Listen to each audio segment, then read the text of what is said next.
Se tá ruim pra você, imagina pra mim. Que tava desempregado, o cara arrumou um emprego pra mim e disse pra você estar 5 horas da tarde na porta da empresa. Eu digo, tá certo. Saí me arrastando, essa bicicletazinha velha, sem freio, sem nada, bambeando, pei. Chega aqui na porta da empresa, tô aqui, o telefone tocando, quando eu atendi o cara, disse, tu tá onde? Eu digo, tô na porta da empresa. Ele disse, que empresa? Onde é que tu tá quando tô vendo tu aqui? Eu digo, tô na porta da empresa, vocês querem pra estar na empresa? De 5 horas da tarde, ele disse, meu amigo, da sua casa pra empresa, você não vai gastar 5 minutos de pé. Aí eu digo, pô, me lasquei 3 vezes. Ele disse, por quê? Eu digo, por quê? Eu gastei quase 2 horas de relógio para chegar aqui nessa empresa e tô na porta da empresa errada, vou gastar mais quase 2 horas para voltar e tem mais uma.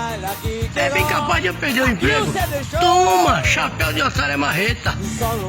Vem não que o prego é duro e o bastelo é de borracha. Se lascou-se. Uai, seu app de